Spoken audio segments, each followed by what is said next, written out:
What is being built is the architecture of oppression. Everyone is fearful and so worried about today that we have really stopped thinking about what tomorrow will look like as a result of the decisions that we take today. This week, Snowden sat down with Shane Smith to talk about COVID and the surveillance state. In many ways that we don't realise, COVID is changing our society. When we have this health crisis, and it very quickly morphed into an economic crisis, and then very quickly became a financial crisis. It wasn't that we didn't see this coming. In fact, many people predicted it. Every academic, every researcher who's looked at this knew this was coming. As cryptography expert Perry Metzger said in a recent interview, there were tens of thousands of people saying in public that this was likely to happen unless something was done. Mostly it seems to be the people who are scientifically and mathematically literate versus the people who mostly operate on hope.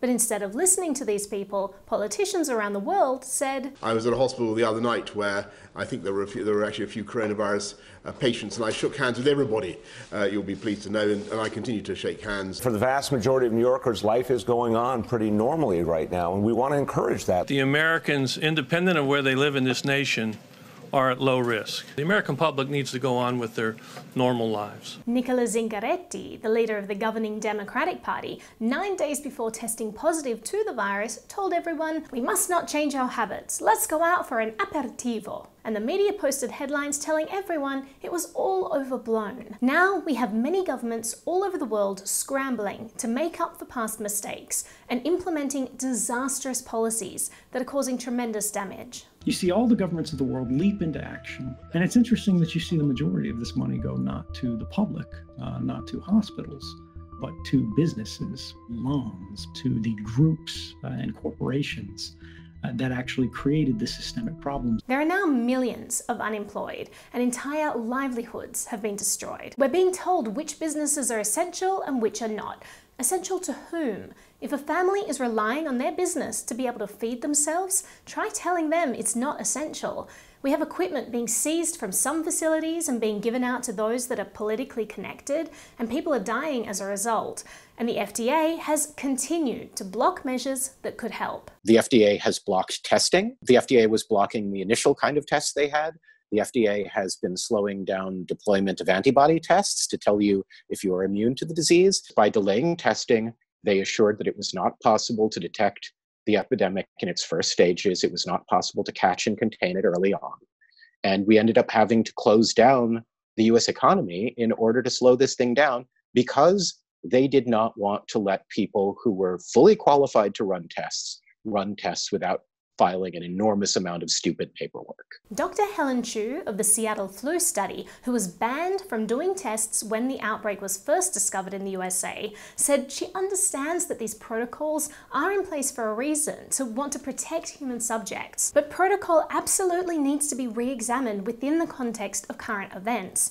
And Dr. Chu is amongst many researchers and healthcare workers who are frustrated at how long it takes to cut through the red tape to allow people to try to save lives. They have almost certainly killed tens to hundreds of thousands of people just by delaying testing. They would rather that people die than that they break procedure, which is crazy. In a circumstance where it is obvious that if you follow normal process, people will die, and if you break that process, it will have a better outcome.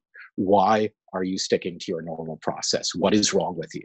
Unfortunately, these bad decisions haven't stopped. The FDA has been blocking importation of unapproved kinds of masks. And I'm sure that it is far better for a nurse to have no mask at all than an unapproved one. How terrible it would be. You know, that is why we must seize them as they are imported and keep them away from anyone who might be able to make use of them. When we needed it, the system has now failed us, and it has failed us comprehensively.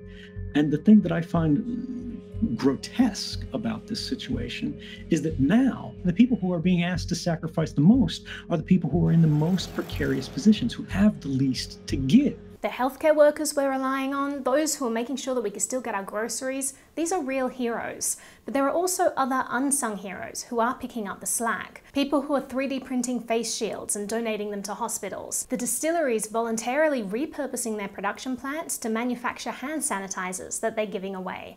There are crypto enthusiasts donating their computers' processing power that might have otherwise been used for mining to help research facilities make difficult computations that are needed to discover a cure or vaccine. Tech can be used for tremendous good, but right now we have to decide on policies about how to handle this crisis, and it's really important that we remember that tech can also be used for bad. We're currently making decisions that are going to affect us for a long time to come, so it's important that we make these decisions very carefully. We've seen in countries like Taiwan and South Korea, and spreading also into more Western countries, and of course in the United States where it has begun as well, the tracking and monitoring of the movements of the whole of the human population through the movements of our phones. I'm not opposed to contact tracing. It seems to have worked in other countries, but how it's done is really important. When in South Korea, I get a text saying, "Oh, you met Joe Blow. He might be infected. You should, sequester yourself for 14 days." How are they getting that data? That's a good question. I mean, that's really the one that should make everyone just look at their phone and, sort of raise an eyebrow. Governments can already track our movements with ease. There are a number of ways that you can track the location of someone through their phone. There are these cell phone towers themselves, but there's also the wireless network that you're connected to, and then what other wireless networks are around you that you're not connected to. This you can think of as what wireless networks your phone can hear. And so these wireless network identifiers are then collected and they're mapped out against GPS. And then they know if you can see mom's Wi-Fi and neighbor Ted's Wi-Fi and the library Wi-Fi all at the same time, you have to be within range of these things. It becomes a proxy for location. All of our phones can and are being tracked at all times just by being turned on. Even though we know that all this is going on, it's important that we don't let a crisis like COVID normalize and legitimize this tracking of citizens. They're saying they're using it for contact tracing. On its face, it seems like it might be a good idea. There is, of course, a natural presumed benefit here.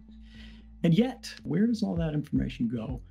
How is it controlled? Who is it being used? You might trust who is dealing with it today. You might trust who runs it. You might go, I don't care about Mark Zuckerberg, but someone else will have this data eventually. Some other country will have this data eventually. In your country, a different president will have control of this data eventually, and someone will abuse it. At the moment, there are lots of policy decisions that affect all of us being made out of fear.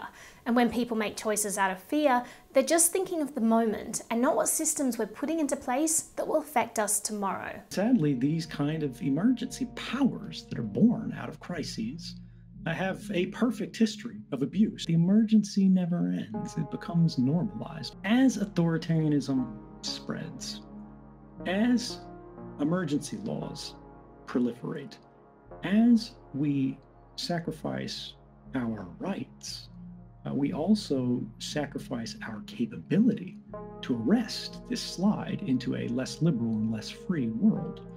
Do you truly believe that when the first wave, the second wave, the 16th wave of the coronavirus is a long forgotten memory, that these capabilities will not be kept, that these data sets will not be kept? No matter how it is being used, what is being built is the architecture of oppression. We're at a unique moment in time where we could get to redesign the systems in our society.